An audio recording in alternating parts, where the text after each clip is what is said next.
This is Washington, D.C., capital of the United States.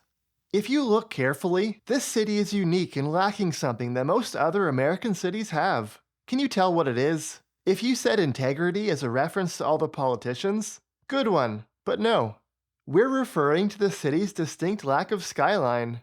There is the Washington Monument, and if you poke around, you can find a few communications towers, but regular buildings basically top out at 13 stories. Compare that to Chicago or Miami with much taller and more iconic skylines. Even famously height-phobic San Francisco has a relatively tall downtown. What happened to the capital skyline? It wasn't actually the city itself, but rather the US Congress that stole the skyline with the Height of Buildings Act of 1899, and then 1910. Enacted in response to the 12-story Cairo Hotel, at the time the motivations were light, air, and safety. There were serious concerns about being able to reach higher floors with firefighting equipment, and people even questioned whether buildings this tall were structurally sound at all. A lot has changed in the past 100 years. We know tall buildings can stay standing, and modern ones in particular are designed to be more fire safe than typical single family homes. But as those safety concerns subsided, people started to support the height limit for aesthetic reasons. Many like that DC has a unique, almost European style uniform downtown that leaves prominence to the federal buildings. The DC height limit has also impacted the suburbs. Combined with probably the best subway system in the US outside of New York, DC's building limit downtown has pushed residential and office developments to the suburbs. The Maryland suburbs have places like Bethesda and Silver Spring along the Metro's Red Line, while on the Virginia side, the Roslyn-Ballston corridor grew up mainly along the Orange Line and is actually more substantial than the downtowns of most US cities. Near the airport, there's also Crystal City, and deeper into Virginia, there's Tysons, the second biggest job center in the region that was initially developed around highways, but got connected on the Metro's Silver Line in 2014. The DC region is continuing to plan TOD with a new infill station at Potomac Yard that opened just last year in 2023. With a unique downtown and some of the best transit oriented development in the US, it wouldn't be crazy to say that DC is a success, but we want to go a bit deeper and look at the downsides. In particular, we want to point out the problem that pushing residential and especially office development out of the city center and into the suburbs means that it's less transit accessible. Think about it this way. If you want to open an office and have the most chance of your employees taking transit to work, where do you choose? You could go to Tysons, where you're accessible on one metro line, Ballston with 2 metro lines, Roslyn with 3 metro lines, or finally, you could open your office in downtown DC and be accessible on 4 to 6 lines depending on exactly where you go. The answer here should be obvious. The closer you get to downtown in the center of the metro system, the more transit accessible your office is. Here are all the areas accessible to Tysons within an hour on public transit. The exact reach will depend on the day and time, but these were generated by the Travel Time app. Based on our rough calculations, 425,000 workers live within this area where they can reasonably commute to Tysons by transit. That number is just workers. If it was all the population, it would be higher. Now here's the 1-hour transit coverage of Metro Center, a major station downtown. The area is much bigger and it includes double the number of workers, about 875,000. But the difference is actually bigger than this. Just because you can commute within an hour on transit doesn't mean that it's the most competitive option. A lot of people going to Tysons won't be coming from the Silver Line. They'll be coming on a bus, probably an infrequent suburban one. There are lots of commutes from surrounding areas that are 30 to 45 minutes by transit, which doesn't sound bad until you realize that taking your car gets you there in 5 to 15 minutes, and your work probably has abundant parking.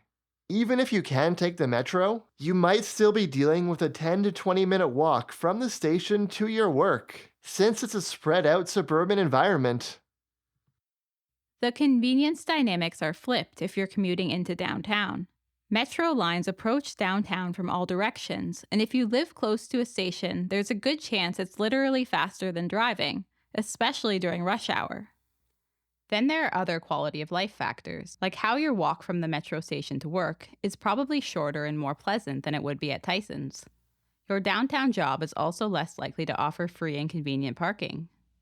You can still drive into downtown DC. Lots of people obviously do. But downtown jobs don't typically encourage or support driving like suburban locations do. Even a place like Tyson's, that's on a metro line and has better transit accessibility than 95% of suburban office parks, is still fundamentally an environment built for cars. It doesn't have to be like that. Wide bike lanes could make every office building easily accessible within 5 minutes from the metro by bike, e bike, or e scooter. It wouldn't be on the same level as a downtown job location, but it would be a big improvement. But that's not even what we have today. And so every job that's pushed out of downtown DC into Tyson's is a commute that's much less likely to be done on transit. Ballston, closer to the city, is a bit better for transit accessibility, and Roslyn is yet more transit accessible, being on 3 metro lines. But it's fundamentally hard to beat the accessibility of downtown DC. You often hear people express frustration with commuting downtown and wish the jobs were spread out more. We get it, commuting can kinda suck. But there's a reason jobs tend to cluster in central locations in most cities. That's where they're accessible to the greatest number of people on average. If you're in the suburbs of your city, it's easy to imagine how nice it would be if your job left downtown and came closer to you. But what if it instead left downtown and went to the opposite side of your city? Downtown is like a compromise location for people around the region. This applies even to driving to some extent, but it definitely applies to transit, because transit does a really good job of moving lots of people who want to go to the same destination. Now, cities can definitely take this too far when they build systems entirely around sending commuters downtown in the morning and taking them back out in the evening. Resilient transit systems also serve other destinations like hospitals, malls, stadiums, parks, and so on. But in general, having strong downtowns is good for transit ridership. One of the reasons Canadian cities usually outperform US ones on ridership is that they tend to have stronger downtowns. To be really clear, none of this is to say that suburban transit oriented development is bad or that all jobs or development must be downtown. It's also possible to improve suburban transit access. The Purple Line under construction in Maryland is going to link together 4 branches of the metro and turn them into bigger, more accessible transit hubs in the suburbs. In the more distant future, it's not inconceivable that the Purple Line might be extended to Tyson's. But when we're talking about DC's height limit, the question is this. In the case that more employers want to open offices downtown, or more people want to live downtown, should we block that and actively push them out to the suburbs, even at the expense of transit accessibility? We've come around to the position that the main point of YIMBYism isn't even that all restrictions on development are bad. We think most of them are, but the more fundamental point is that they have consequences that we have to seriously reckon with. DC's height limit does create a unique downtown environment that no other US city has, but it also has costs like increasing job sprawl and reducing the effectiveness of transit. Reese Martin has a video where he argues that job sprawl is an even bigger barrier to transit than residential sprawl. As people who believe that cities are just better places when they're more transit oriented, that's something we take seriously. We should mention that the federal height limit isn't the only restriction on building in the capital. DC has its own zoning rules just like other cities, and especially outside of downtown, they're the first limitation on development. If these were removed and buildings were allowed to go up to the height limit anywhere in the city, DC could have a lot more room for development. Not immediately downtown in the middle of the metro system, but not that far away in some pretty transit friendly and walkable neighborhoods. The problem is that this is easier said than done.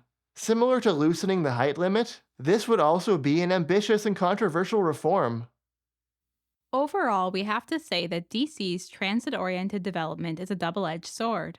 Compared to car only suburban development elsewhere in North America, it's a massive success, especially the residential TOD, but even the office developments closer to the center, like in Roslyn. But development outside of the core was in part a result of limiting density downtown and actively encouraging sprawl, and that's not great, especially job sprawl.